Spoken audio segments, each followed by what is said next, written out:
Hello and welcome everyone to today's News Tonight, the weeknight news show where we're joined by special guests, our lovely patrons, and our awesome YouTube audience to discuss the day's gaming news.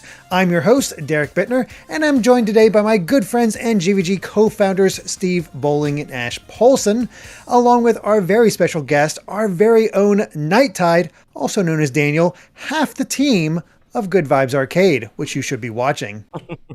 Yes, hey everybody, how's it going? Thanks for having me on again, you guys. Great to be here. And yes, Good Vibes Arcade. We just started that last week. We're having our next episode tomorrow. We'll probably plug that in towards the end. But yeah, great to be doing more active stuff on the channel with you guys. Yeah, it's very. It's in the 11 episodes it's been since you were on here last. It's you've kind of leveled up. I hope so. As long as I'm not leveling down, I think I'm slowly, steadily. Oh no, we do not want a Final Fantasy 11 system. That's a bad system. No, that is a bad system. But yeah, glad to hear you're doing quite well. And hopefully everybody had a great weekend. But before we go too far, of course, I got to do a shout out to our lovely sponsor for every Monday, the Game Orb. The Game Orb is a YouTube channel that brings commentary and gameplay footage from the Nintendo Switch and Xbox Series X gaming systems. While they are still running Let's Plays of Splatoon 2 and Super Mario 64 from Super Mario 3D All-Stars, they are also adding new games like Sonic Colors Ultimate and Roller Coaster Tycoon 3. Also, there are now shorter videos in a playlist called the Game Orb Minis for clips that are highlighted. So be sure to subscribe to the Game Orb at the link in the description. It's cool to have new copy. It's actually really it's like, ooh, new stuff to say. And we are still working our way up to 400 subs. If we can just keep sending over support their way and checking out all that new stuff they have lined up. That's really exciting.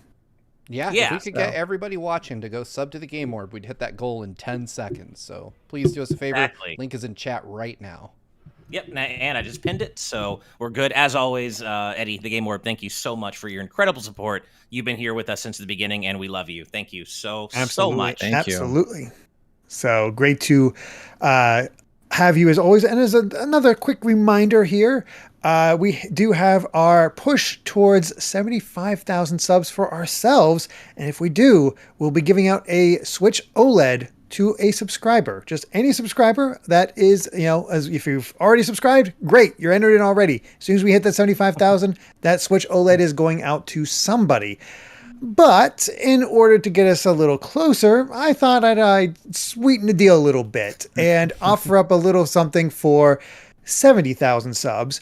This comes to us from our discussion, our guest Lucas Thomas that we had not too long ago, who mentioned that No Shave November is coming up, and if we hit 70,000 by November, so before November, we do it October 31st, it'll work. I will take part in No Shave November. And that should be interesting because I've never let my facial hair go that long. And to give a kind of a basis for how quickly my facial hair grows, I was shaving in middle school, like 6th grade. Oh man. I had to shave. Make it happen, GV gang. I'm kind of in the same boat as you, Derek. Like I had to shave from a pretty young age, and my facial hair grows quite quickly. And I've made it no secret of the fact I hate having a beard. I've had it. It makes my face look like it's gained like 10 pounds. It's awful. It's awful. I look heavier. I don't like it. But you know what? I'll suffer for the subs. So I'm gonna go in on this with you. Against my better judgment. I know people like it when we the spicy chicken thing. We were in pain, but people enjoyed that. If you want to see me suffer with a beard throughout November, along with Derek, I'll go in on that with you. I obviously can't join in on this, but I will do one thing for you guys, because I know that y'all, for whatever reason, like to see me in distress. And while I can't distress myself for the entire month of November, what I will do is I will pick up one of the Pocky one chip challenge chips. These are like the Michin Dock equivalent for like chips, and supposedly they're supposed to be killer hot. I've never had one, but I will buy and consume one on an episode of TNT at the beginning of the episode, at the very start, with nothing to drink, and just work my way through if we hit 70,000 subs. Wow. So we all got skin in the game.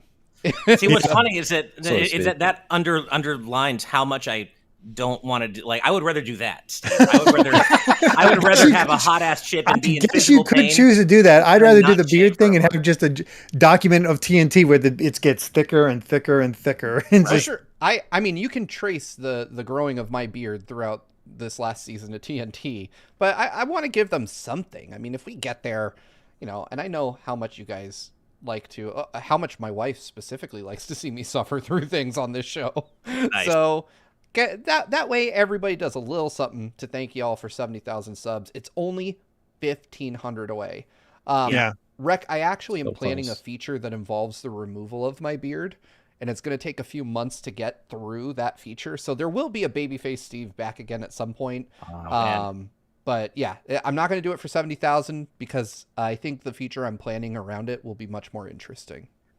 I love this. Ed Mower says Herrick Bittner, LMAO. That's perfect. That is amazing. Derek Beardner is a really good one. Oh, that is another good one. That's also good. Yeah, I love those. That's so good. I mean, I was hoping that Steve would shave for November with you guys, and then you all just start fresh and see who races to get the largest beard by the end of November. That would be a funny race. I would hate doing that because if I let this grow for like a month, I'll just enter like lumberjacks modes of like beard thickness. I honestly think that's where I'll be at. Yeah.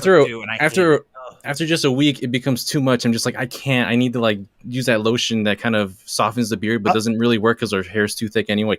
Anyways, I'll be looking like Shigaraki on My Hero, going all the time. Yeah. I've never been so at odds with what I want something to happen, but also don't because of what I know I have signed up for. Like, obviously, I want us to grow as much as possible, as fast as possible. Hell yeah, 70K, let's go. But man, I don't want to not shave for all of November. But I will do it. I'll be okay. I'll make it. It's just a month. It's all good. Yeah. So there's our challenge to you to get this thing kicked off and get a prize at 75,000, make us suffer at 70,000. I think that's pretty fair. Either way, you guys win. Yeah, exactly. Yeah. It's a win-win situation for all of you. Not us, but well, kind of us. Well, not really. It's a win-lose situation in that case. But either way, we got 2 super chats before we get into the stories for tonight. And first up is 123 Nintendo Freak with a $5 super chat. Thank you so much, saying, unpopular opinion, I found the Kingdom Hearts and Sonic games to be boring to me, especially the music. That's fair. I will never disparage somebody for their own opinions. I might not necessarily agree, but I won't disparage you. And it's not for everybody. It is definitely not for everybody. Everybody has their own sort of thing going on. That does make me curious what you are into to have some sort of like a base barometer. Mm-hmm. Well, and it's just, I mean, I totally agree with you, Derek. Of course, I'm never going to trash someone for their opinions. Different strokes for different folks. But the part that got me is when you said, especially the music. That's more what surprises me. Don't be in the way Sonic plays, and don't be in the way the Kingdom Hearts plays. I get that, but I've just never heard someone say specifically, I don't like the music in Sonic and Kingdom Hearts. I can't get that, but hey, like Derek said, different strokes, man. Yeah, no problem. Some people aren't into butt rock. I get, Then we have Rec BCQ with a $5 super chat. Thank you so much, saying, little known fact, the OLED will be paid for using my super chats exclusively. I didn't mean to send this many, but I might as well lean into it. You're almost there. There we go. Seriously. Thank you so much for your incredible generosity, Rec BCQ. Seriously. And then 123 Nintendo Freak is back once again with another $5 super chat. Thank you once again, saying, also the Sonic Spirits in Smash made me hate the whole franchise. I don't think they were that bad, but all right. What? Oh man! Go off, King. This is just this is like a whole. Say it nowadays. Apparently, Monday's all about hot takes today. Even earlier today, I don't know who it was, and I wouldn't like call them out or anything. But I was browsing Reset Era like earlier today, and there was some thread that was like, Mega Man was never that good, and he's really underrated. Why do people really like Mega Man? And I'm like, all I did was I just popped into the thread, dropped in the Seinfeld "I'm out" gif, and then just went back out because I just couldn't. I was like, no, I'm not engaging. It's a Monday. I get Italian out of that whole it's debate. Too early in the week for this shit, man. No. Yeah. And finally, Calamity 513 with a $5 super chat. Thank you so much, saying, hey, just changed my name and icon again to from Luigi and Daisy 315 to Calamity 513. So don't worry, guys. So yeah, this is Luigi and Daisy. So we got that idea. And real quick, just because it popped in here as before I got started, Jared Helder with a $2 Canadian dollar super chat. Thank you so much. Says that cruising song is an earworm. It's a blast. It's so good. I don't have don't have the time or funds to get Cruisin' Blast. The Cruisin' Blast menu theme is 90s cheese perfection. It is genuinely perfect. I love it so much. And the game is also so fun. If you're into arcade racers, it looks pretty wild. It's a lot of fun. Nice. It's a great port of that game. Well, I definitely want to check it out. I thank you for the segue, Ash, because you know what sounds not fun? This rumor. Nice. Let's bring it up on for our first story. So, a rumor has been going around that seems to be gaining some real credibility that Quantic Dream is working on a Star Wars game. And apparently, it's going to be an action title, which they've never done. I think the closest they've gotten is Beyond Two Souls. And, no, I have not played a Quantic Dream game since Heavy Rain, and everything I've seen of their games after that point, and especially with all the allegations that have come out against them, specifically David Cage, I'm like, no, this is a bad fit. I can't even. I had heard the rumor, but I didn't hear the part that it was maybe going to be action focused. Which, please God, no. I mean, just the idea of a Quantic Dream made Star Wars game in general doesn't excite me at all. But I can't see them delivering on the action side of things. And Derek, I know you said you haven't played any of their games beyond Heavy Rain. My wife and I have slowly been working our way through Detroit, and it's good, it's fine, but it's so overbearing, and it's so, you can tell that the game and David Cage thinks it's a lot smarter and a lot more revelatory than it actually is. He is way up his own butt. He really is. And it's basically, it's a story about, racism through androids. And that's fine. There are some important messages there, but it's not nearly as just highfalutin or, oh my God, unprecedented as the game seems to think it is. That's unfortunate. Yeah. I mean, I've admired Quantic Dream's games from a distance, but I've literally never played any of them. Just because I watched my brother play Heavy Rain back on the PS3, I think, and I was just... Dumbest twist ever. I was like, this is a game. It's definitely, like, they're not my thing. That's what I should say. I don't feel like these games, anything I've seen from Quantic Dream compels me to try it.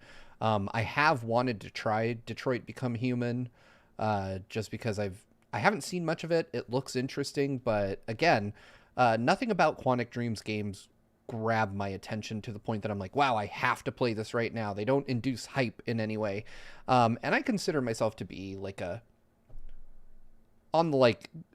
casual Star Wars fan leaning more towards the hardcore side of things. Like, I really like Star Wars. I like Star Wars movies. I really want to go, check out the Millennium Falcon at Disneyland, build my own lightsaber, do all that stuff. But I'm also not, super up on the lore, stuff like that. But I gotta admit, I agree with both you guys. This doesn't seem like the right developer for this type of a game. Like, if they did something that was like a Star Wars side story that was way more story focused and narrative driven, I would say like, with another writer at the helm, because David Cage cannot write. Yes. But yeah, like hearing action game in these guys, I'm like, when I hear action game, I think of like Platinum, I think of folks with really good chops, and this is just not what they're known for. I hope it turns out well. Them working with Star Wars, by virtue of the fact that it is a Star Wars game, I'll probably want to check it out, but like the announcement does nothing for me. I have to see a trailer because I'm not sold on the idea of these guys making an action game. Well, and what about you, Daniel? Yeah, go for it. Yeah, with Quantic Dreams, the game I probably played the most with their titles is Detroit Become Human. That's probably the one I played the most out of anything. And to think of those developers that have made I want to say a narrative, maybe not a strong narrative, but a game that's made like basically to experience a very elaborate movie with Heavy Rain, Detroit Become Human. It's weird to think of Quantic Dreams being able to like shift that focus into an action game, because that's probably one of the last developers I would think of as far as making anything action related for this. And as Steve said, I think if we did something more story related that kind of explores some of the side stories, like there's a lot of lore with Star Wars that you can pick from, and a lot of developers that you can have offer their expertise in these kind of series, and it's just a weird fit. It's just an unusual fit. I as you said, I need to see something a little more tangible to judge whether or not this is actually going to work out as much as they probably hope it's going to. Well, and what makes it even weirder fit is that this Kotaku article goes on to say that their sources say the game will have more traditional action gameplay and possibly even open world and multiplayer elements. That's None a of lot. This tracks. That's a lot. These are people who are not used to these type of systems. Exactly. So I can't imagine this turning out well, but you know, fingers crossed, I guess. Reaching really assuming high. It's happening. Assuming it's really happening. Yeah. It's also like Quantic Dream has some problems. We've talked about Activision, we've talked about Ubisoft having their issues. Quantic Dream is definitely up there with those type of issues. So back in 2018, French press reports accused the studio of having toxic working conditions. That sounds kind of similar. And they detailed sexist and racist jokes and lots of crunch. And Quantic denied the reports at the time and went on to try to countersue the publications alongside former employees for all these. And it's still going on. That's a bold strategy. Yeah. And I forget some of the quotes David Cage has had where it's just sort of not great. Definitely not great. And I mean, the one that's always stuck out to me as just how not great this studio has seemed to have become is, so Beyond Two Souls starred Elliot Page and in there, and they decided that or the developers decided for some reason, and people who hack the things or break God, I know where you're going with this. Yeah. They rendered out a full nude model of Elliot Page. Why? Don't do that. Right. Don't do that. That is I'm sorry. I have no confidence in Quantic Dream after Beyond Two Souls, and well, the way they handled that with the whole Elliot Page thing was truly awful, and that was also, I think, brought up in our live audience patron chat. I think it was already scrolled by, but yeah, it was definitely something that should never have happened. Yeah. Mm-hmm. I'm not excited. I will not touch this game because Quantic Dream does nothing for me. I seem to be the most vitriolic of it, but maybe that's just because I played. Yeah, I was gonna say, I just don't have a lot of experience with their output. The games on the surface level have looked interesting, but not enough for me to actually pick them up. Right. Yeah. And by the way, it was Helen Hayes Dingo in our live audience chat who was talking about the shower scene with Elliot Page's character and it being done without his consent. And so I'd want to give you proper credit, Helen, but yeah, it was a really gross situation. And David Cage in general just strikes me as a gross person who loves himself so much that he doesn't really need us to love him. So, which is a good thing because he has a lot of love for himself. Oh yeah, he does. Yeah. Oh yeah, he does. Yeah. What? Sorry. Yeah, it's just with Quantic Dream, with like games like Detroit Become Human, they make these games as if they're making a revolutionary narrative. It makes it the way it's presented. It's like they're making the next 1984 or something when it's really not. And so I just can't see what this could potentially turn into in the future if it even takes off. Right. Mm-hmm. Yeah. Yep. Well, before we move on, we got a few more super chats. First up is Sketch NPM with a $4.99 donation. Thank you so much. Says, Ash, that thread's original poster said the only good Mega Man games are 2, 3, and X. Woof. Oh, I know. That's Creep is the only good Radiohead song levels of basic. No, it was truly. I mean, and fortunately, the thread backfired. Like the overwhelming sentiment was like, "OP, what the fuck are you talking about? That is objectively not true." But I couldn't. People were pointing out, there's so many other great Mega Man games. But like I said, it's a Monday. I just couldn't engage with such a take. That's why I just dropped that Seinfeld gif and left. Too early for this. I couldn't do it. Yeah. Screamo Shane with $1.99 super chat saying, "How dare David work with Elliot Page, JK?" Oh yeah, David Cage loves to drag out his celebrities. There's a pretty famous picture of him like excitedly talking in between Elliot Page and I'm blanking on his name. Somebody else said it already, but I forget it. Green Goblin and Spider-Man. Oh, Willem Dafoe. Thank you, Dafoe. Jet Set. Yeah. And they're just looking bored and just soulless. It's just like, yeah.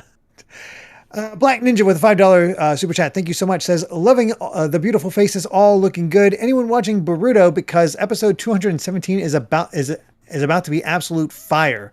P.S. Liking the cut my boy Steve is rocking. Yeah, well, thank you. Nice. Yeah, took a bunch of hair off. I have never. I haven't watched Naruto in a long time. I'm way behind, and definitely haven't seen Boruto. Here. Yeah, Boruto I don't watch. I honestly, we could talk about this forever, but the quick thing is that the story for a long time wasn't written by the original creator of Naruto, Masashi Kishimoto. He handed it off to one of his assistants, and I just felt like the story kind of meandered and wasn't very good. Kishimoto only, like, I want to say 3 or 4 months ago, took it back over because he was so dissatisfied with where it was going that he took control of it again. He was like, yeah, you're running my property into the ground. I need to fix it now. So I'll probably start watching the anime when it catches up to where the manga is, because it is getting interesting again. But yeah, I feel like unfortunately, all the stuff that's gone on to this point has just it's uninteresting to me anyway. If you like Boruto, I'm happy for you. It just, I don't know. I haven't been able to hang with it, and I'm saying that as somebody who religiously followed Naruto for 10 years. So right. Yeah. Sketchy MPM back with a $4.99 super chat saying, and now I have to finish that thought by expressing my love for Mega Man 4, 9, X2, X4, and gosh, what about Legends, Battle Network, and Zero? So nice. All good examples. Yeah. My only addition to that is, what about 5, 6, 7? I'd even throw an 8 at this point. 11. You missed a few. That's all I'm saying. Missed a few. Oh, goodness. X3. Maybe go buy a helmet for yourself. Maybe like a buster for your arm. Yeah, there you go. Yeah. Just basic fandom stuff. Get a Robo-Dog. Get your Robo-Dog in. They're perfect. King Woolley with the $5 New Zealand dollars. Thank you so much for that super chat saying, hey guys, I'm currently harnessed onto a two-story roof at work, so I can't listen now, but I wish you all a great day and look forward to listening later. Well, be careful. Hope that harness lasts. What commitment. I just want to point out. Seriously. Super chatting while harnessed to the side of a building or to the roof of a building. I don't know anybody else going that far. I'm just saying. No, that's I have this visual of you like furiously typing on your phone and sending the super chat as you're harnessed onto a 2-story roof. We appreciate it. Which that's crazy. Yeah, we appreciate it, but be safe, man. There's a Buster Keaton segment about to happen here, I feel. Well, we really appreciate it. The wall falls away, you land perfectly safe, you see your phone, walk over to dust it off and pick it up, and another section almost falls on you, and you just land perfectly through the window, like completely unharmed. Yeah. Nice. I gotta give Azran credit for this one, because this is a pretty, even for him, it's really good. He says they're just building suspense. Oh God. Well done. I love it. Nice. I love it. Darchi with a $5 super chat. Thank you so much. Says, if y'all can, see if Proton John can get on TNT. I think he'll be a great fit for the show. Also, much love to Daniel. Yeah, I'd love to get Proton John and Nintendo Capri Sun on the show at some point, just because they're both great guys. I've not had a chance to interact with them nearly as much as I have Masay and Chugga, but they're all good people. Yeah. Thank you, Darchi. And yeah, I would love to see the rest of the Runaway guys on here at some point. Definitely. Real quick, we do have a piece of breaking news. Ooh. I love it when this happens. Breaking news, yeah. Our good friend Killamox just increased their pledge from $5 at the live audience tier all the way up to Fight a Founder at $50. Hey. So thank you so much. That also, of course, inducts you into the EP squad. So welcome. Yes. And, I am adding your name to the crew. Right. Yeah, I'm adding your name to the spread right now, Killamox. So you will have your name read out today. Thank you very much. Very cool. Calamity with a $2 super chat saying, Steve, from Minecraft versus Freddy from FNAF, you choose. I haven't played FNAF. Yeah, I haven't played FNAF, so I can't really say.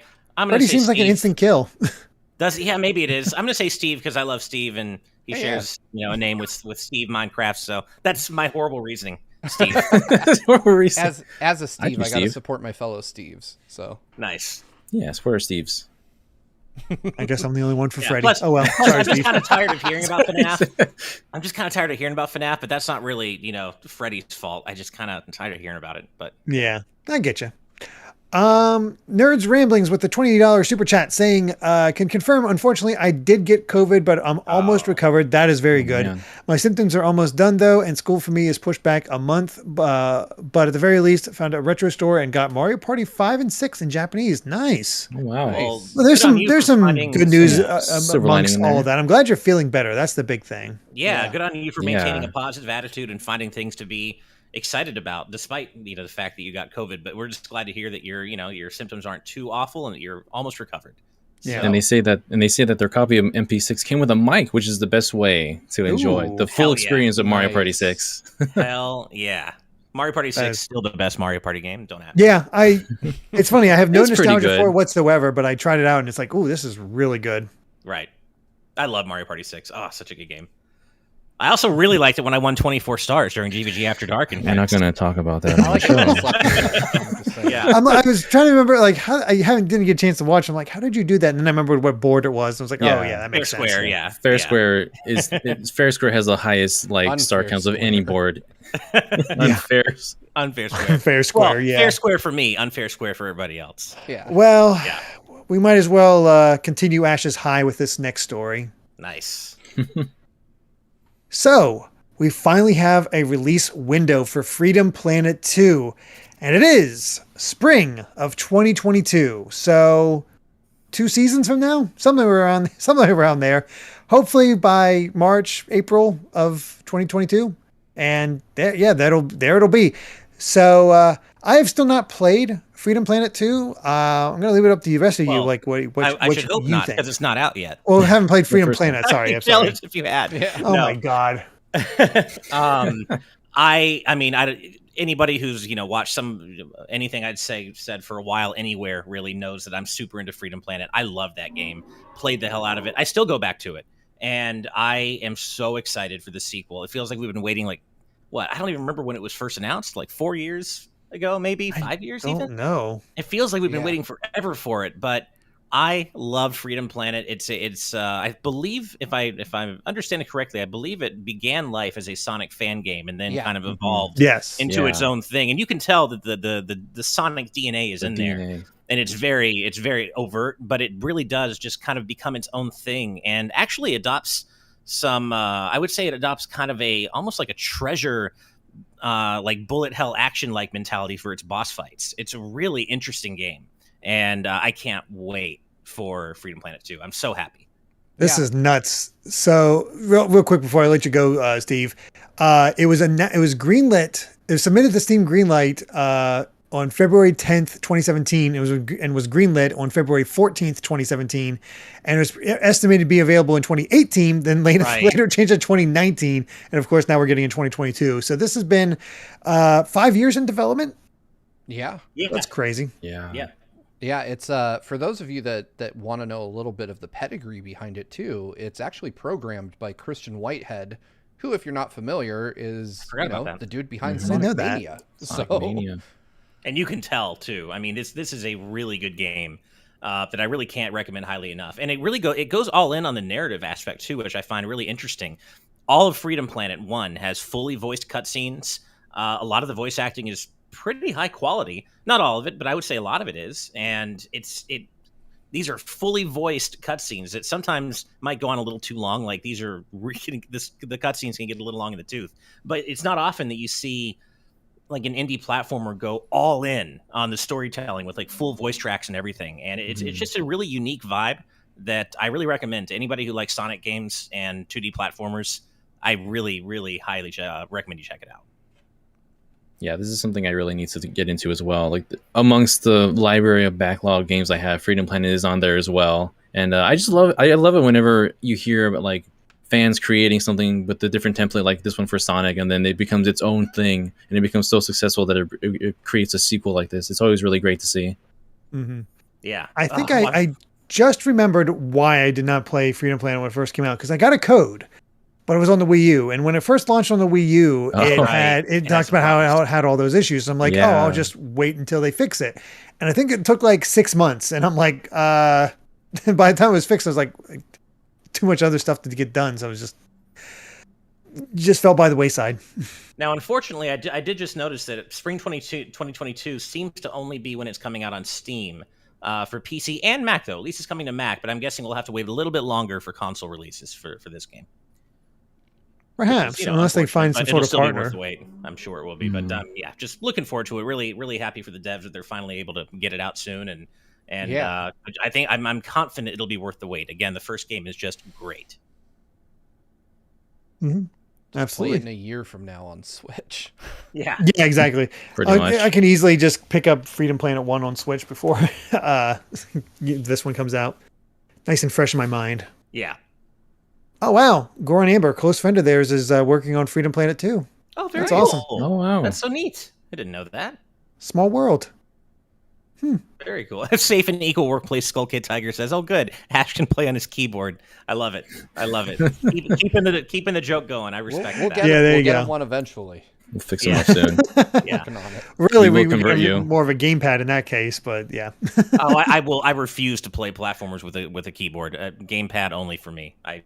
I will fully admit I am a gamepad snob. I need a controller. Hey, I'm right there with you, man. I game on PC frequently, but I use my Xbox Series controller for everything. I don't play on mouse and keyboard. I know that'll make some people hate me, but I was raised on this. Well, most importantly, it won't make me hate you, Steve, and that's obviously what really counts. Yeah, exactly. I mean, the ashes in my life are the most important people. Exactly. Nice. Blasting back to my early gaming days, my family's computer.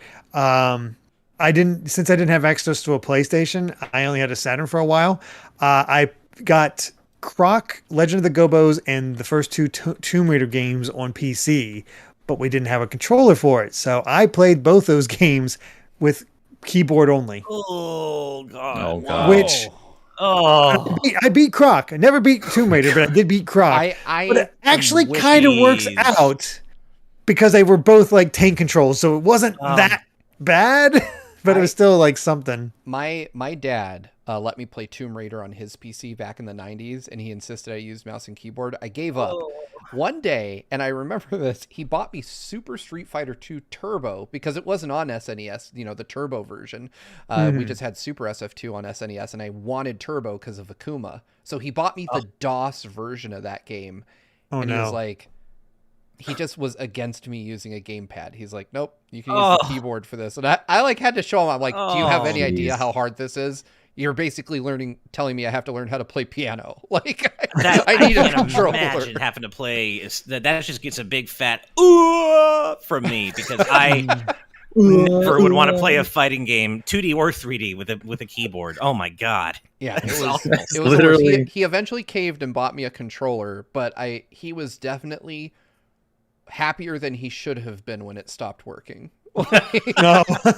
Jeez. I should also mention it was only keyboard, no mouse for those games that I mentioned. So. Oh man. Yeah, Rob Armet X. Oh, sorry. Go ahead, Dan. Oh, just real quick. I didn't have it as bad as Steve, but I also had an experience with just keyboard gaming with the PC. Somehow, I don't know how I got it, but I got Sonic CD for the PC, and I experienced that whole game just with arrow keys and a space bar, and it was the worst thing ever. But I loved I was still Sonic, so I still wanted to play and see it through. So I somehow taught myself to have arthritis in my fingers to play this game. And at least with Sonic, it's only 2 buttons. Well, 3 buttons, really. Yeah, so I didn't have it as bad as you guys, but it's just some weird keyboard experiences in the past for us, it seems like. Oh yeah. Well, this is the part where you tell us, but you actually did get all the time stones and get the good ending, right? You destroyed all the. Oh, absolutely. Yeah, I got all the good futures and everything. Nice. There you go. Speaking of Sonic, Rob Arman X says I had to play Sonic Adventure Deluxe on PC with a flight sim joystick. Well, how do you even? What? Wow. How does that even work? Know, some of these are challenges that people do to themselves, like the beating certain games with dance pads. It's just sort of we're just doing challenge runs at this point. Yeah, I know. I saw someone beat Dark Souls 1 with like a Guitar Hero controller, and That's I was right. like, I I heard hated about someone this. more than I hate this person. I finished the opening stage. I didn't play the whole game, but I did beat the opening stage of Mega Man X4 with a dance pad once. That was pretty cool. Well, That was pretty fun. Yeah. It was pretty cool. It was weird, but it was fun. Yeah.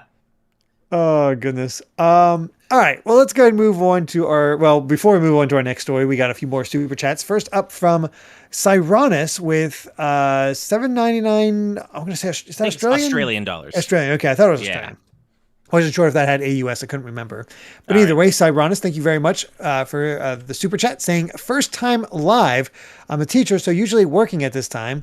I listen to every podcast and love your work. Keep vibing and thanks for the content. Well, thank you. Thank for you so much. watching us over in Australia. That's crazy. Wow. Yeah, seriously. And thank you for everything you do in terms of being an educator and working in the school system. My wife works in the school system. I know how difficult it can be. So, thank you for everything you do. Yep, absolutely. And then Nerds Ramblings is back with a $10 super chat saying, another cool find. I got lucky and found Mother 3 at a Seattle game store last month. I've been loving getting Japanese game copies of older Nintendo games lately. The box arts for GameCube, Game Boy Color, and N64 are gorgeous. That is true. Yeah, they are. That was cry until it's over. That was such a good era for like import games from Nintendo consoles. Like they just had objectively superior like package designs back then. Now it's all the same, but yeah. We've unified. Yeah. Rob Arman X with a $5 super chat saying, hey Ash, you pick yourself up a nice keyboard for Freedom Planet 2. Thank you. Beautiful. I will pick up a nice keyboard, but not for Freedom Planet 2. I refuse. Rec BCQ with a $2 super chat saying people use keyboards as a threat to Ash now. I mean, that's just sort of natural. Right. I would move my webcam to show you the keyboard I'm using right now, but I don't want to mess it up too much. Look at this. I know, but I can do this. Oh, yeah. See that laptop sneaking in the view there? He can move his monitor around too. There you go. Yeah, there you go. Ray Clausen with a $1.99 super chat. Thank you so much saying, I love Croc so much I want a remake. Yeah, I actually did really enjoy Croc. Have not gone back to it in a long time.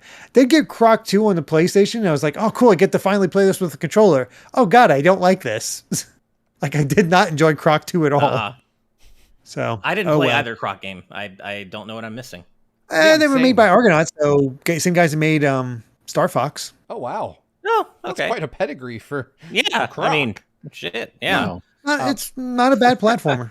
They're basic, but still fun. Before we move on, we do have yet another piece of breaking news. Ooh, I saw this. So our live audience member, Super Game Dude 101, has upped his pledge from $5 at the live audience tier to $25 at the executive producer tier, joining the AP squad. So thank you so much. Welcome aboard. Thank you we very appreciate much. the support, and you will be in the credits of tonight's episode. Yes, you will. I'm putting. Let us know in the live audience chat if you have a specific name you'd like us to list you at, or if SGD 101 is okay. But we are getting you into the spread either way. Nice. All right. Well, let's go ahead and move on to our next story, which, boy, it's about time. Nice. So, guys, you remember Kina, right? Well, it's back in POG form, I'm so confused by this whole thing. We've gotten nothing from Kina for the longest time, and all of a sudden, we got 2 new trailers dropping the day before it releases. One is a release trailer; it's all story based, and another one that is showing off the photo mode. And we're also getting a physical version that's coming in November. So, cool. From nothing to here, have something. What the heck? It's so odd the way the lead up to this game's release, and I still like intrinsically I want to be excited for it. I watched the trailers that dropped today. It still looks really beautiful. The gameplay might be the part that comes up a bit short in terms of being a little formulaic, maybe, but ostensibly, at least the trailers still make it look really damn good. But it's just obviously concerning that Sony has basically been hiding this game for the past 3 months or so, ever since it was delayed, and didn't even show it during the PlayStation showcase recently. I mean, is really it Sony, weird though, stuff, or is it the developers? Because this is that's true. Party game. Yeah, I don't know. No, it's not. But I mean, I guess it could be either or. Either they wanted to show it and Sony said no, or they just didn't want to show it. I don't know. It's so weird, though. My fear is that this is going to be a game where it looks good, and if you're not actually playing it yourself, it looks like it probably controls great. And then the minute you're actually holding the DualSense in your hand and pushing the buttons, you realize that it just doesn't feel right. Like, it doesn't physically feel fun to play, or like floaty physics or timing of button press to actual on-screen action feeling wrong, which to me, that can completely destroy a game for me. And that's kind of my fear of what we're going to get with Kena, is that it looks great, but the actual mechanics of the game don't feel good enough to warrant playing it. And so, and also, having been in this industry a while, the marketing cycle for this game is highly suspect. Right. I've talked to a lot of folks in the industry and asked them, I know folks from big outlets that haven't played this game yet. And that is really concerning to me when folks that, like us not getting a review code, that's a thing. Like that happens. That's to be expected. Yeah, but when you're talking to, I'm not going to name names obviously, but when you're talking to folks from big respected outlets that can pretty much call the shots on what they review and what they don't, and they don't have it. Yeah. That's when I'm like, okay, something's not right here. Something's really bad. Because you want, I think when they start, the pickier publishers get with who gets to play the game early, the worse it probably is. Well, this is interesting, actually. Darchi in our live audience patron chat said our very own John Cartwright actually said the game has GameCube gameplay in a good way. And that makes me think that maybe, and I don't know if he's basing that on actually having played it or just what he's seeing from the trailers, but I see what he means. I kind of get a bit of a Star Fox Adventures vibe from the gameplay I've seen, in the sense that it's not revolutionizing anything, but it just seems like basic 3D action combat gameplay. And that might be okay. I'm reminded of the recent Trials of Mana remake, which I reviewed back on Game Explain, and I like the fact that it felt like it was just a really good action game from several generations ago. It felt like a game that would have come out in the PS2 generation as a good 3D action game, but there was something cozy about that. So I'm wondering if that's what John means, and if that is what he means, I could be okay with that. I'm still kind of curious to see how this game turns out. I'm curious what you think, Daniel. Man, I really wanted to like this game. Like, it looks beautiful. It's something that I definitely want to try, but there's been such a strange radio silence for it that it just leads everyone to question, is this something that they're going to be proud of putting out there because of just a delay for a month, which it doesn't even feel like it was delayed for a month because they were just quiet about it anyways. And it's weird how this is you compare this to Deathloop, where you just kept hearing about it over and over, and people were like, all right, I've heard enough about this game already. It doesn't even look like it's that fun. And then apparently it gets a bunch of great reviews. And then you hear about Kena, which I want to love and hear more and more about, but there's just nothing. And we're here at the edge of the release date, and then no one even really has any opinions of it because no one's really played it. Right. I wonder, I'm hoping, I guess is probably the best way to put it, because have all Steve's points, and usually that's a bad sign, but maybe it's something like with Doom 2016, where that did not go out early. It was release day and everybody's like, oh, that's not a good sign for Doom, and then it was amazing and everybody loved it. So maybe that'll happen, because I gotta say, the photo mode trailer is really impressive. I've not seen a photo mode quite like that, where every NPC has their own sort of pose. They shift their view to where you're at. It's really well done. And it definitely seems like it's going to be on the short side of games, but it's also, not as expensive. I think it's $40. I think the physical version is going to be $50. It's not bad. Right. I'm just hoping I just hoping it fulfills that initial like wow factor that we all got. Yeah. Well, I know this is something that Steve experienced recently. What we all did with a game I know that is very near and dear to Steve's heart, No More Heroes 3. There was a lot of chatter right before the game came out. There was fear that the review embargo was initially after the game came out, and it turned out it was just because they wanted to avoid story spoilers. But people were thinking, God, does this mean the game sucks? Is it coming in hot? Is it going to be a mess? Thankfully, it turned out to be pretty great. And so, I don't want to make it seem like there's no chance Kina's going to come out and not be anything but a disaster. It could still be great, but obviously the marketing cycle and the fact that review codes seemingly have not gone out, you can't help but worry. But it is important to note that this has happened with games. Like I said, you said Derek, Deathloop, and Steve, No More Heroes 3. It isn't necessarily a death knell for the game. Right. So yeah, in and of themselves, they're not indicators the game is bad, but they are kind of like, it is the classic symptom of a PR person knowing a game's not going to review well. Right. But Sonic Colors Ultimate, which someone mentioned in our live audience chat, reviewed very well and is not very good. So, and I hate to say as a game reviewer, don't trust game reviews, but what I always say is seek out folks that kind of align with your ideals and wait for them to give you information about the game. If you generally agree with someone and they tell you, hey, this game's pretty good, then you're probably going to like it, and if you agree with us and we say the game's bad, then you might not like it. Maybe wait for a sale, but we'll probably, I think all four of us are really excited about Kina, and we'll likely play it and tell you about it when we get a chance to actually sit down and try it here on the show. So if you're really on the fence, we'll let you know about it once we try it. But yeah. I'm actually thinking that I might. It's not a bad idea to wait for, at least in my mind, because I have so much else to play. To wait for this November physical edition, just like, let's see the reviews, and then, hey, if they're good, get in November. Maybe I'll have time. I mean, we're weeks away from Dread at this point, and I could tell you, if somebody said you got to take Kina or Dread, that's not a decision I'm thinking about. Exactly. It's really interesting, just as a quick aside, Steve, about Sonic Colors Ultimate. Like you, I've been playing it on PS4, and I know you said you've experienced a lot of intermittent stuttering. I haven't at all yet. It's the weirdest thing. None. So I wonder if it's like. They did release a patch, so. But that's true. I played it day one, and I haven't touched it since. So I played it not day one, but I played it before the patch and didn't get any stuttering throughout the first 2. But do you have it installed on the PS5 SSD or on an external hard drive? Because that makes a huge difference. Oh, it's apparently a Switch exclusive according to Rob Arman X, the patch. So. Oh no! Was it really? No, I think it was. I'm not sure. I don't have the game, so I've not really looked into it. So, but that's what Rob's saying. But either way, to answer your question, Steve, I installed mine on the SSD. Oh, okay. Well, that alone can probably make a pretty big difference. Sure. Because mine's on a little external USB drive. I try to save my PS5's internal SSD for PS5 games, but even then, I'm juggling stuff all the time. That could be the reason why. Then, yeah.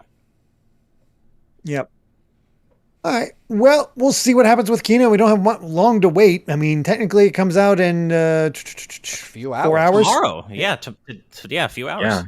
Yeah. 9 p.m. Pacific. I wish there was a demo. Yeah, there's a demo. Again, that's another scary sign. That could be, the fact that there isn't. Yeah, just kind of all these things taken together could be cause for concern.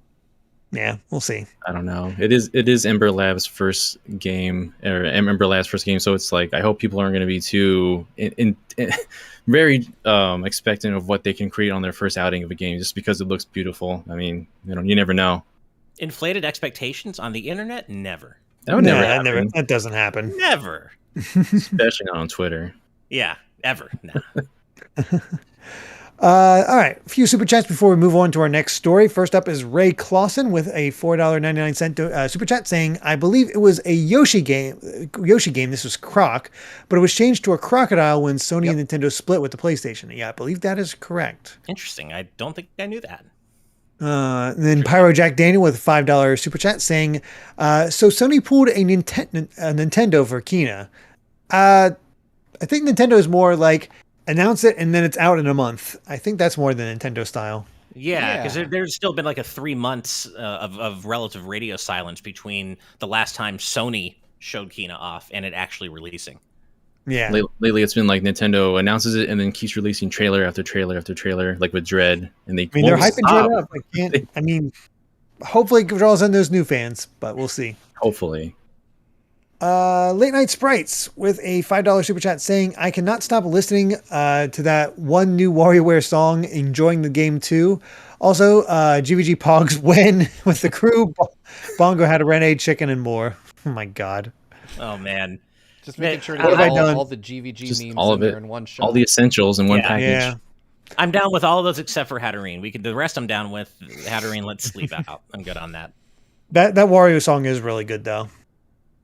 Wario itself is just a really, really good game. I ended up buying a second copy of it. I got a digital from Nintendo on release day, and I picked up a physical copy because my kids played it with me one night, and it's all they want to play now, so they keep trying to steal my Switch. So I'm like, you guys have your own Switches, damn it. You can play it on your own. I'm so bummed out about WarioWare because I too enjoy the game, and I made sure to unlock all the multiplayer stuff, all the characters before having friends over for a belated birthday party on Friday. And we were all excited to play it because we all played a bunch of Mega Party games in college together. And I don't know if it was just maybe we picked the wrong multiplayer modes to try, but we bounced off it so hard, and we were just like, "This really sucks." Yeah, I had a lot of fun playing co-op with Amy, but. Maybe it's we were doing 4 players. We were doing 4 players. We weren't doing 2-player co-op. This was only 4 players, and we just picked, I think, 3 of the 12 selections in the multiplayer menu, and all 3 we were just like, Did you play the one where it's like air hockey? No, I didn't. That is one of the best modes. So you hit a puck, right? Like all 4 of your characters, you have to hit a puck, and the person who shoots it into the goal plays a micro game on a tiny screen that is suspended in the arena you play, and the other 3 players can screw with the screen while you play. They can like bat it around or make it really difficult for you to actually win. And oh my God, the fun thing about that game is that if you win your micro game, you get 3 points. But if you lose your micro game, each of your opponents gets a point. Oh man, I wish I tried that one. That sounds great. I'm surprised you guys didn't go through all the 4-player modes. Well, I wanted to, but like it was kind of that awkward thing where it's like the one person being me, like, yeah, let's try all of them and see if we find the one that sticks, where the others were just like, or we could just go back to Smash. And I'm like, yeah, we could just go back to Smash.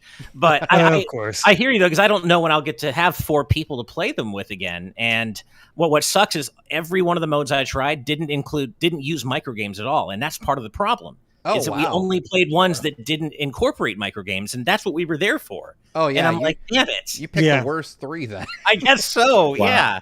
Yeah. Go figure. Yeah. All right.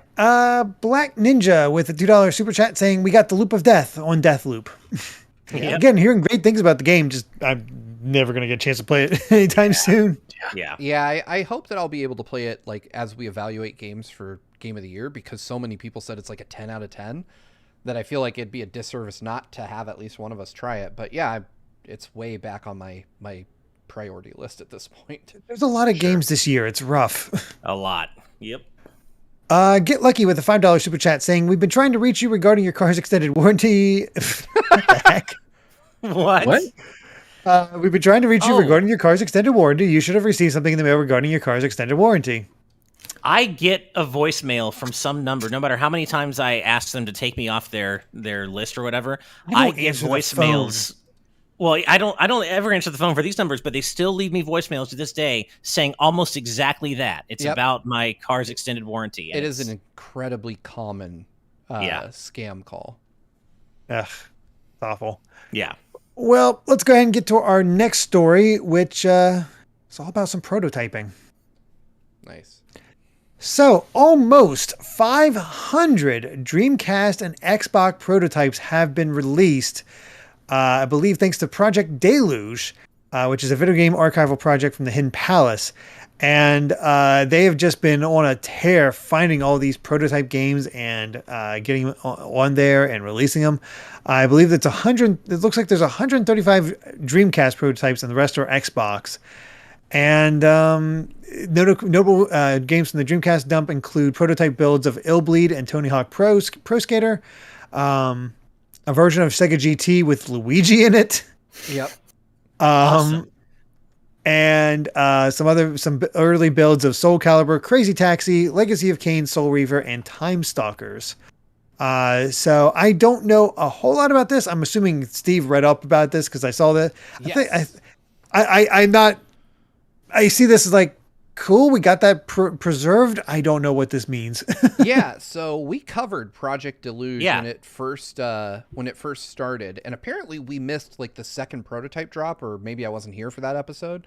But they've done a second drop in between, which was mostly like Saturn prototypes, and then this third one is Xbox and Dreamcast related, and this is kind of cool because one, like you said, there's some crazy stuff in there, like early development builds of games like Sega GT for the Xbox, which for whatever reason the track name is Sony GT, and then it has Luigi on the map for no apparent reason. So weird. Mix up. Okay. There's prototypes for Phantasy Star Online version 2 for the Dreamcast. There's Jet Set Radio prototypes, Jet Set Radio Future prototypes. But I think the coolest thing for me, I dug into some of these prototypes, and a lot of them are like just before retail, like the last build before it got certified, to go out the door. Or some of them are localization prototypes between the Japanese and American releases. So like some of the stuff is in Japanese and half of it's in English. Really, they serve as pieces of historical significance for, archiving the history of these games. And I'm waiting for the day that we get Nintendo stuff out of this, like real good Nintendo stuff, because they mention that they are still sitting on over 4,000 more prototypes. My God. It's just the work of digging into these, cataloging them, and finding the differences and finally uploading them to the internet, because these are all freely available to download. So if you want like this, they're essentially gifting the online community a treasure trove of development games that, we've never seen before. And I'm really, really hopeful that this goes to the Wii and the Wii U and Nintendo consoles specifically. Somebody mentioned, how cool would it be if we got Mega Man Legends 3 as part of Project Deluge, which man. I hope so. That would be the dream right there, to get the actual prototype. Like, that would be amazing. And actually, speaking of Mega Man, the reason I remember us obviously reporting on this before was because the first major release they did was a bunch of PS1 games, among other consoles, I believe, but that it included a bunch of early builds of like Mega Man X4, X5, X6. There were like in-progress cutscenes, like MS Paint style cutscenes that clearly were placeholder, that were really wild to see, like in practice. And I think even the final boss of X5 hadn't finished being rendered yet. It was just weird seeing this game in this state, but it's all really cool stuff for game preservationists and people who love to look at the progression of development of the games that they love. Yeah, I'm still waiting. I don't know how this came up over the weekend, just a few days before this episode where this news drops, but I'm still waiting to find, or for someone to find, a prototype of Legends when it was still called Mega Man Neo. And like, it had a very different world, very different enemies, like, and it was confirmed to have been playable. So Mega Man Neo exists out there somewhere. And just was awesome. A completely different take on Legends. The only thing that was the same was Mega Man, like the actual character model, but everything else, none of the stuff pictured from those early builds is in the game. The other holy grail that I hope they find eventually is the original demo for Sonic 1, which again looks nothing like the original game, had dark skies and mountains and stuff like that, but it was shown off at a Tokyo Toy Show and was playable there, and just even Yuji Naka at some point said he's been trying to find it and can't. So I mean, it's kind of crazy to think that without these folks doing these things, that these little pieces of gaming history would just be lost forever. So it's really cool what they're doing, and I'm excited to see where the project goes from here. But yeah, if you want to know more, there's 500 plus entries to go through. It's funny about Sonic 1. There's also something similar for the original Mega Man X, where early pre-release screenshots showed this. It's been called White City, but it shows X in a stage which is like a white city in the background, and I don't think it's ever been found. Maybe it has, and it passed by me. But I'd love to see an early build of Mega Man X that like included that holy grail stage, because we've only ever seen it in screenshots to my knowledge, but I also could be wrong. Maybe it has been since found. What are your thoughts, Daniel? Because I feel like we keep talking over you. It's okay. No, it's so fascinating to see that all of these different early looks at games like these have been coming out so much in the last like year. Like this has been the era of checking out like what demos these games used to look like, what they originally were supposed to be before we got our final projects. Like earlier this year we had like early looks at Dinosaur Planet, what that was supposed to be like, and looks into a deeper look into, like, even if it was short, like a longer extended video for like Earthbound 64. And just the other week we got more early concept art of Mario and Luigi Superstar Saga. And it's always just fascinating to compare what we have now and what could have been beforehand, and how design has changed. And that's something I'll look at at any time to see how design evolves throughout the whole entire process, because it almost never ever stays the way it was when it's first written down on paper to its final project and completion. Yeah.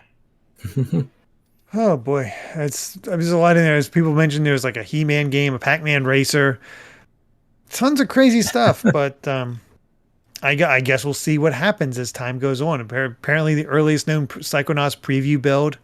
I don't know. It's cool to see, but I'm also the type is like, I'd rather just. I mean, it's great for preservation, but it doesn't personally invigorate me, just because I'm like, I'd rather have the complete version. It's the stuff that didn't get made or things like that that really excite me. But early versions of other games, I'll look at it, but it's not like blow my mind type thing. It's fun to look at. Yeah, for sure. Exactly. Well, before we move on to the roast, a few more super chats. First up is Darchi with a $5 donation saying, I know it may be a little early, but if you had to guess what would be the VGA 6 Game of the Year nominees, who would they be? That's a lot of games, and that could definitely be its own discussion almost. So that's a good discussion topic. I mean, I'm going to throw out Rift Apart just because that's personally my game of the year so far, and I don't know if it'll be shocked. It's mine, but I also don't know if it'll actually get to that. Like, get that? I feel like overshadowed. It might be. Yeah, I feel like stuff like Deathloop. I'm trying to think of maybe Dread, if it turns out really good. Do not Neo and stuff like that is definitely not going to make it on there. Maybe Tales of Arise. Yeah, that would be my long shot choice. Would be Tales of Arise for a nomination. Yeah. I can't see it winning. No. I think it's good enough and compelling enough, but I think it doesn't. Nominations are more about hype than quality, honestly. Yeah, it's not the right kind of game to win, if that makes sense. It has nothing to do with the quality of the game itself. It's just like how certain kinds of movies never win Oscars. You also have probably to, how much money changes hands. Yeah, that too. Pretty much. Yeah, I would definitely put Tales of Arise a lot higher up there than what they probably would put it. Yeah. But man, it's just a different kind of audience, really, that's looking at these, and they're determining what kind of hype did these games put out throughout the year, it's like I've never heard of Control before the VGAs. Yeah, I will give you the layup choice and say Halo Infinite. That'll get a nomination. There you go. Sure. Yeah. Next up, Screamo Shame with a $1.99 super chat. Thank you so much. Saying, fingers crossed for Klonoa 2's lost GameCube port. I don't even think I realized that, but that'd be cool. Oh man, that would be awesome. Yeah, awesome. And even though I'll say this, even though the news came in too late to make it into today's episode, I'm hosting on Wednesday, and rest assured, we're talking about that Klonoa Encore 1 and 2 Encore registration that came through today. So. We got the how many encore stuff before. That means nothing. I still want to talk about it. False hope. Yeah. Nerds Ramblings with $5 super chat saying, as a game design student, I want to see that first 3-month Mario Galaxy prototype. It's my favorite game of all time with its sphere walking concept. Yeah, that'd be really cool. That would be awesome. Mario Galaxy, what a game. Early Nintendo prototypes, I think, tend to be some of the most interesting, just because it's so secretive. Yeah. I especially, and I know Steve knows where I'm coming from here. I would love it if we could get just even more early beta Ocarina of Time. Oh God, assets builds. That'd be so good. Yeah, no, I know. I like just digging into the mystery of that game's development. Oh, I would love that. I have Twitter notifications set up for like 5 or 6 people that were central to the Giga League. Just anytime they tweet anything, I go into it just to see if I'm like, is there some new Ocarina of Time stuff they're talking about? It's been like 7 months since they said anything about it, but I'm like, one day we'll get more. One day they'll find the Triforce. Exactly. Maybe. Chon John Nugent with a $4.99 donation. Thank you so much. Saying, I'm super curious if there's a few Sakura Wars prototypes. Game 3 was in development and released just after the Dreamcast died. I don't know. I didn't see Sakura Wars on the list, but I admittedly just skimmed it, like looking through real quick. I didn't see it, but that doesn't mean it's not there. Yeah. Sketch MPM with a $1.99 super chat saying, Zero, what am I fighting for? .bmp. Nice. So there you go. What am I fighting for? Black Ninja with a $5 super chat saying, will any of you play No More Heroes 3 on Carolina Reaper? I just beat the first battle. I still need to play No More Heroes 3 in general. So yeah, me too. Yeah. Yeah, I'm planning to. I thought it would be a fun thing to stream, but I'm going to do it on New Game Plus. And I'm trying to unlock some Death Glove chips that make Travis way more buff before I do it. So, because there's some that like eliminate all his cooldowns and make it so he never has to charge his beam katana. So I'm working to unlock those, and then I'll probably play the game. I did fight a couple bosses on Spicy, and holy hell, the one thing I'll say is the final boss on Spicy kills you in one hit, no matter what hit it is. So, oh my God. Well, then what does that mean for Carolina Reaper then? That's what I'm wondering. Like, that's just Dante Must Die mode. Good Lord. You like get him anywhere in your camera view and you just instantly dead. Yeah. Which is hard because he's always in your camera view. Calamity with a $2 super chat saying, Zangief from Street Fighter versus Master Mummy from ARMS. Zangief wrestles bears. I'm going to give it to him. So 2 things. I agree. It's Zangief for me easily. But Derek, I just want to say, no shame. I literally have never heard anyone say Zangief ever in my life. I have no idea how to pronounce his name. Fair enough. I have no idea. You don't know how to say, is it Zangief or Zangif? That's the real question. Zangief? I don't know. I've always said Zangief.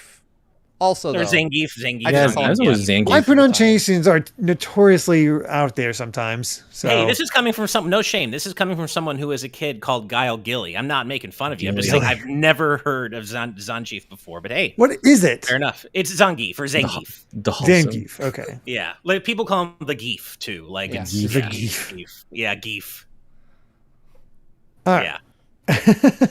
Well, with that pronunciation guide out of the way, let's move on to our final story.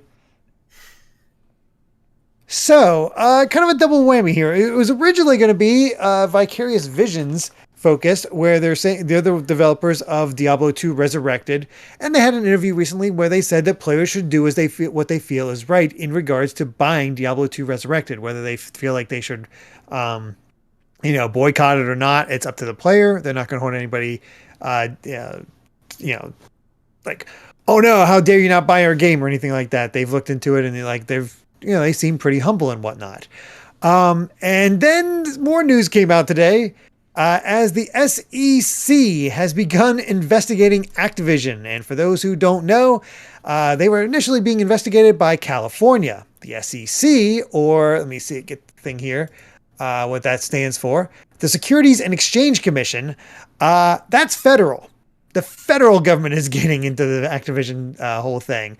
And they have subpoenaed Activision and several of its several senior executives, including Bobby Kotick, according to people and documents.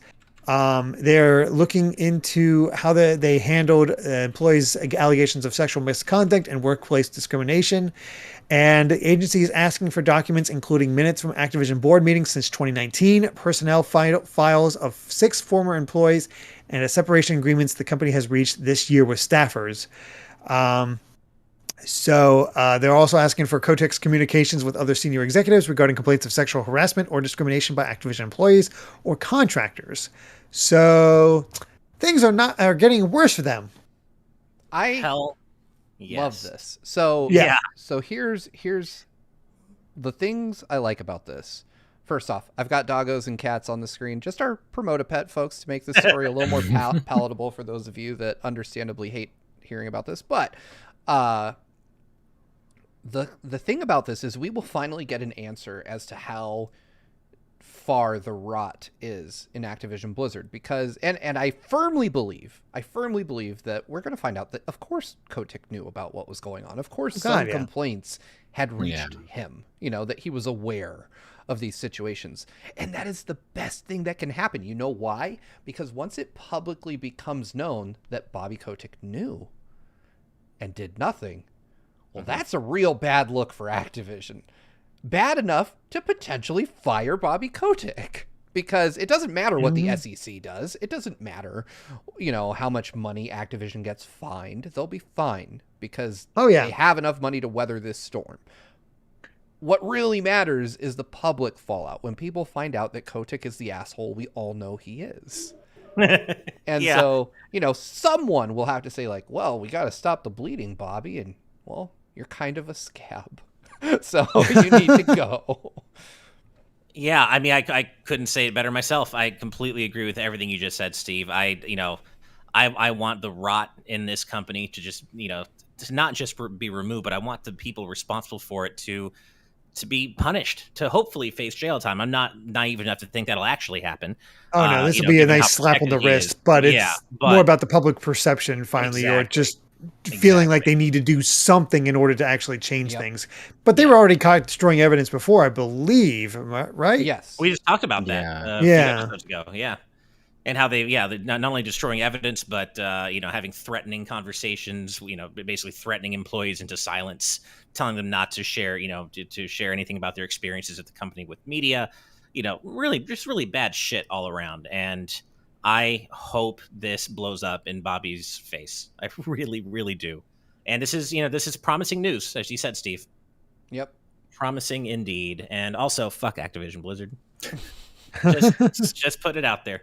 Yeah, the moment you see that they got subpoenaed and the fact that they have to appear in court to testify, that's when you know that there's really no escape now, and now you're going to get it, Bobby. So that's it's just good to see that this is finally like there's going to be some light shed to these dark corners of what was happening within this company, that despite them doing all they can to hide it, like it's not going to be something that they can avoid any longer. Yeah. I love Bolt Mouse X saying "Pursuit Cornered," referencing, of course, the Ace Attorney music. I mean, there is a reason I put. It's hard to do with the limited space in our thumbs, but I did put Kotick in the defense stand. That's so good. In the usual spot where the accused are, in the witness stand. There we go. From Ace Attorney. So no, but appreciate me. No, I'm kidding. No, but hold it. But yeah, hopefully this blows up in their face. And, because, we all agree on this, and because Activision Blizzard sucks and Ace Attorney doesn't, I'm just going to take this chance to say, Derek, you know what I told you last night? I just beat Case 3. That ending. Right? Oh, God. It's so good. I did not expect that at all. Story goes places. Though overall, I will say that I think Case 3 is my favorite, which... Boy, you don't get to say that about Case 3 too much in Ace Attorney, do you? No, but that ending, that scene, like that ending anime cut scene, where I'm not going to say it here. Yeah, exactly. Tell anybody, but holy shit, did I not expect that? It's getting wilder for me. I'll just say that. Like, I can't wait. I still really fun stuff. I can't believe I'm like the only person that decided to play Neo instead of everyone else decided to play the Great Ace Attorney, and now I'm the only one that doesn't get to tell anybody about how cool Neo is. I want to play Neo. It is sitting here, and I want to so bad, but it's just like I had to make a choice. All the good things that I want to talk about come after like the first 7 days, and I don't want to spoil it for anybody. But man, yes, get on that. Please get on that. I do want to play Neo as well. It's one of the many games on my list. Hopefully someday, maybe. Yeah. Oh goodness. That said, I do want to throw some support over to Vicarious Visions. A good friend of mine actually works over there, and he's a good dude. And he as soon as he found out about all this, it's like this. Was immediately like, "Oh, this sucks." He just hated what had happened with it, and you could just tell his frustration. So, I feel for him, but hopefully things come around, and I don't know. The sales of Diablo 2 are going to be very interesting. Yeah, it will. That. It'll be an interesting moment to see how all of this is affecting Activision. Hopefully, affecting them quite a bit. I know personally, I'm not buying it. I'm just gonna pass, which really sucks for me personally because I fucking love Diablo. I want to play Diablo 2. This would have been a great game for all of us to stream together. Yeah, I would have picked it up. I love Diablo 2. Like, that's one of the few PC Mac games that I really got into back in the day. I love Diablo 2. I would have played the hell out of that with you guys, but I can't in good conscience support them. Yep, exactly. So we'll see. I'm sure. Well, I thought it was actually slowing down a little bit until things came around, but with this SEC stuff, I guess we'll be talking about Activision for a little while longer. See how it all goes. But before we end it off, we got a few more super chats. First up is RecBCQ with $5. Thank you so much. Saying the thing with Vicarious Visions brings up a question I've had about all this. Does all this corruption trickle down to any developers they own? Don't know. Doesn't seem to. They put on a good face at least, but I know good people that work. Well, good person that works there, and I know, pretty sure they know good people. So hopefully, here's how I feel. I struggled with the idea of Activision and the individual contributors being affected by all this. And then I remembered that Activision has so much goddamn money in the bank that if they stopped making money today, like if they just stopped, like if everybody said, you know what, closing our wallets and we're not paying Activision at all, they could probably go on for, at minimum, with zero changes a year and making zero money and still be fine. So these folks, Activision is going to have the money to pay them regardless of what we do, because for all of us that are taking a stand and choosing not to support Activision, Call of Duty still prints money, and they're still bringing in cash, and those folks are still going to get paid, and they're still going to have their jobs. And if they do lose their jobs, it's not because some of us decided not to pay Activision Blizzard. It's because Activision Blizzard decided to just cut some jobs. And so as much as and they were doing that beforehand anyway. Right. It would be nothing new for them. So as much as I feel bad for the folks that are there, I only feel bad for them because of the environment they are subjected to working in. I don't feel bad for them because I think that my vote not to support them is going to somehow drive that person out of a job, because it just won't, realistically. Completely agreed. That's what they might, someday try to pin the blame on.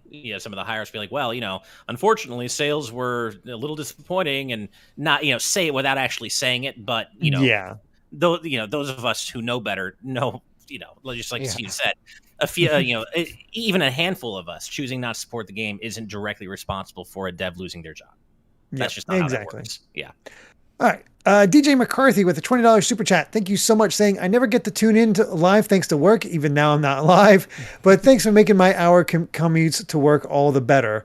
I've been a fan since I was little, and hopefully someday I can tune in live. GA Studios. Wow, well, thank you so much. I hope so too. It's, unfortunately it's hard to schedule it so everybody's always available, but we do our best. Yeah, would love to see you in our live audience whenever you're able to do that. But either way, we just appreciate you having you in our audience at all. Thank you so much for watching and listening, and we're just glad we can make your commute a little better. Thank you so much. Hell yeah. Yep. Screamo Shaman with a $1.99 donation, saying, someone tell Steph Sterling Bobby's in trouble. Oh, I'm sure they'll get on that right away. I'm sure. ASAP. Yeah. Calamity with a $2 super chat once again. Thank you so much, saying, my super chat first series is not looking good, right? I'm not sure why you're saying that. Yeah, I'm not sure why you say it's not looking good necessarily. We can't spend too much time on each one just because we have to keep the show moving. But we'll always at least answer, hey, X character over Y character. Yeah, exactly. Storysmith with a $4.99 donation, saying, if you need someone to talk Neo with, track down Roger's base. There you go, Daniel. Nice. We have like Roger. A direct connection to Roger. You know where to find me, Roger. Whenever you want to talk Neo, here I am. We'll just kidnap your editor. Hell yeah. Yeah, there you go. We won't return him until you talk with Daniel. Yeah, perfect. And then Raphael Afonso says, I don't know if we want to. I almost didn't read that. I don't think you want to. Yeah. No, I appreciate it, but that's after dark stuff, bro. Far. Yeah. The one word I'll read from it is skitching, because skitching is an awesome game. That's the one thing I'll say from it. Raphael, seriously, thank you, but that's probably a little bit much for us to read out loud. So thank you, though. A little bit. Yeah. But thank you so much. I'm not gonna lie, though, it's funny. It's funny, but yeah, it's a bit much. It's a bit too spicy for a non. You're encouraging them, Steve. Stop it. I can't not laugh, man. Don't be part of the problem. Yeah, Steve and I have the same 12-year-old sense of humor for sure. I got 3 words ahead of where I stopped, and I was like, oh. I was like, I was wondering. I was like, oh man, is Derek actually going to get to that second? That's line break. Yeah. Because, whoa. Jeez. Whew. Okay. Well, with that, I think we've covered all the major headlines from today's news. But before we sign off, NightTIDE, Daniel, what do you want to promote? So you can find me on Twitter at Evernice Studio. I'll also be posting a lot of stuff. I post a lot of art and designs on there. You can also catch me around on Good Vibes Gaming, and we have a weekly series now. I contribute with our very own Brandon Miracle, Good Vibes Arcade, every Tuesday at 12:45 p.m. Pacific, 2:45 Central. I want to get that right this time. You can join us for about maybe 2 or 3 hours of playing a game, just whatever we feel like playing. And this week's going to be, if you can see this, we're going to be playing some Super Mario World. Nice. Hell yeah. That is really clean. The best Mario game. You have to play Gangster's Paradise during it. I don't know if you've heard that story, but yes. Oh my gosh. It's the only way. Yeah. It's the only thing that's appropriate. That's the only sure to get a copyright-safe version of Gangster's Paradise. Yeah, exactly. Yeah, I want to just immediately get it demonetized on the second video we have on your channel or anything. True. But yeah, we hope you guys join us, and it was a good time last week, and we hope to have more fun with that every week going forward. Yeah, that'll be a lot of fun. Diddy Kong was depressing in a way because you guys destroyed that. Well, Brandon destroyed it. Brandon carried the whole way through. I was pretty much, it was the equivalent of Brandon doing like the Tour de France on the bicycle, and I was just on a wheelbarrow behind it on the wagon, just kind of enjoying the ride with him. But this time with Mario World, we have extensive experience with Mario World, so this should be a lot more of an even experience for all of us. Nice. Yeah, you guys will knock that out super quick. I unfortunately haven't had a chance to go back and watch the whole thing, but I was curious because I was out and about taking care of things while you guys were streaming. How did you guys fare against Wizpig? Because that's the part I really wanted to see. I was God. Wizpig is just one of the hardest bosses of all time. I was still upset about how quickly I saw somebody say Proton John in the chat. I just immediately said the name out loud. Impressed how quickly Brandon took out that freaking octopus in the second round, because that thing drove me up the wall. Yeah, Bubbler. Oh wow, I forgot about that. Yeah, I love that game. Yeah, that took Brandon like a few tries just to do Bubbler, and then I saw you in chat saying, "I hate you, Brandon." It's just really funny. But as far as Wizpig goes, man, that stream went on 2 hours longer than it should have, because I guess we kind of miscalculated how much content was left. But as far as Wizpig goes, I was absolutely destroyed because I am not attuned to Diddy Kong Racing as much as I am, say, like Mario Kart, for example. But yeah, Brandon knocked it out of the park. Yeah, he took like maybe half a dozen tries, and he got it done pretty quickly. And then the next round was actually easier, I think, but we still took a while. So man, Wizpig is something else, really. That's just to get the credits. Yeah, I can't like Diddy Kong Racing that much because of it. The story, people talk up the adventure mode, but it's so freaking hard, and this is for kids. That game is so interesting because Rare was really into making their own extended universe, because in the first boss of that game is Tricky from Star Fox Adventures. So apparently he moved to this planet and decided to race karts. So what do you know? I mean, who would have guessed? The lore somewhere. The lore is crazy because Diddy Kong apparently has Conker and Banjo on speed dial, and you just call them up to go play to race karts with. It's amazing what Rare was doing back in the day. I feel like Diddy Kong keeps some weird friends if he's friends with Conker. Yeah. Well, I think this was before Conker turned to drinking and after trying to beat Wizpig several times. Fell in hard times. In hindsight, Diddy Kong is a real messed up dude. Yeah. And maybe Conker turned. And Tip Top showed up in Banjo Tooie. Yeah. But maybe Conker turned to drinking because of his losses in Diddy Kong Racing. Maybe there's more lore here than we realize. Maybe he was happy, and then he had the Diddy Kong Racing experience, and that is what made him turn to the bottle. Who knows? Yeah, who knows? I think of all things, Diddy Kong Racing might have had, by Conker's perspective, it might have been the bad ending where he just didn't save all his friends and turned to drinking. I mean, there's a lot to play with here. It's just getting deep. Yeah. But anyways, Stamper Brothers on the show to explain. Yeah, exactly. Yeah. But anyways, we hope for more tantalizing lore in this, tune into Good Vibes Arcade tomorrow. Hell yeah. There you go. Excellent segue. Thank you. And of course, we have to give a special thanks to all of our patrons, big and small. Just appreciate all of their support over, for almost a year now. We're approaching our year anniversary. That is crazy. Wow. So thank you so much for that. And of course, an extra special thank you to our producers, as this show just would not be possible without all of you. Also, a massive thank you to our executive producers and above, and that includes Jared Edinger, Brandon Bovia, Rob Arman X, Itiono Ben, Dan Entwistle, Dennis J, Z Patty, Hyrule Hermit, Sky Blue Flames, Adam O'Sullivan, Octopuppet, Richard Herrera, Michael Phone, The D-Pad, Vesmio, Waffle King, Kitty Kong Fax, Angel Martinez, Vedran Hotek, 112, John, Joshua Hunter, Evernight Studio, Benny Yao, Azran127, Pagrama, Kenruleo9, Jake Pelka, Geller, Joseph Rutkin, Titus Malvolio, Geeky Griffin, Lucky Wonderfish, Kyle, Top Dog 23100, Young Ben Kenobi, Doug Shomix, Andrew Medeiros, Orem M, Sakuragi, Becca, Rocks the Cat, Fizzy Wighoid, Critmonger, The Legend of Groose, Eddie B, Kai Ed, Kit Fisto, Kenneth Lee Stinkle, West Egg,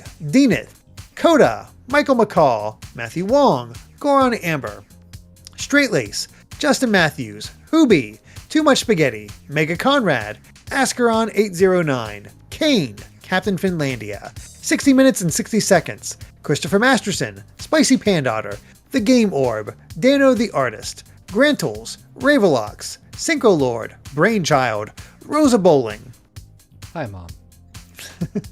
Kotar Peck, Scuff196, Kane Woolley, Skull Kid Tiger, AJB Cool, Blizzica, Jason Uloa, Jaden Buck, Phantom Project, Cystic Warrior 29, Super Dank Awesome Unicorn Guy, Derek, Nathan the Voice Actor, Chibi J, Bongo Lover, Mumbling Yeti, Cameron Sharp, Fangs, Dinner Sonic, Frayham, Mason Riley, Keel, Santy the Person, Ditto M, Sci-Fi Lullabies, Brook by the Bay, Brendan Hess, Keeves Wright, Killamox, and Super Game Dude 101. Thank you all so much for all that support. It is amazing to have that many EPs. Woo. And remember that you too could become a patron over at patreon.com/gvgaming, where you can get access to our exclusive post show and ad-free content for as little as $5 a month. Thank you all so much for watching. And if you like this video, be sure to subscribe to Good Vibes Gaming for more good times like these. As remember, we get to 70,000, we're doing no shave November, and we get to 75,000, we're giving away a free Switch OLED. So until next time, good night and good vibes. Bye everybody. See you again. Bye.